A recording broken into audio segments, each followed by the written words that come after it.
जिसका गैर हतमी और गैर सरकारी नतीजा अभी तक मौसूल हुआ है। और उस एक पोलिंग स्टेशन के गैर हतमी और गैर सरकारी नतीजे के मुताबिक आज़ाद उम्मीदवार हैं मोहम्मद वजीर सलीम, जो कि 275 वोटों के साथ आगे दिखाई दे रहे हैं। और पाकिस्तान पीपल्स पार्टी पार्लियामेंटेरियन से ताल्लुक़ रखते हैं फिदा मोहम्मद नाशाद, जो कि 235 वोटों के साथ दूसरे नंबर पर दिखाई दे रहे हैं। ये स्कर्दू का GB9 हल्का है और यहाँ पर टोटल पोलिंग स्टेशन में से सिर्फ एक ऐसा पोलिंग स्टेशन है जिसका ये गैर हतमी और गैर सरकारी नतीजा है। आज़ाद उम्मीदवार मोहम्मद वजीर सलीम हैं, जो कि यहाँ पर हमें आगे दिखाई दे रहे हैं।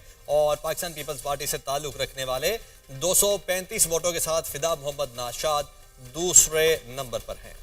तो ये नतीजा GB9 का आपसे शेयर कर रहे थे स्कर्दू का। अब आपकी स्क्रीन पर ये नतीजा GB14 और मजमूई तौर पर 49 पोलिंग स्टेशन हैं। नाज़रीन, गिलगित बल्तिस्तान के मजमूई तौर पर 10 अजला में 24 जनरल नशिस्तों पर जो इंतखाब हुए उसके गैर हतमी गैर सरकारी नताइज आने का सिलसिला जो है वो शुरू हो चुका है। और 7 बजते ही कोड ऑफ कंडक्ट को मद्देनजर रखते हुए दुनिया न्यूज़ ने सबसे पहले की रिवायत को बरकरार रखते हुए नताइज अपने नाज़रीन से शेयर किए हैं। 24 मजमूई तौर पर जनरल नशिस्तें हैं जिन पर यह इंतखाब हो रहा है। टोटल जो नशिस्तें हैं वो 33 हैं और 9 मखसूस सीटें हैं जिनमें 6 ख़वातीन और 3 टेक्नोक्रेट। आपको ये नताइज दिखा रहे हैं गिलगित GB3 का।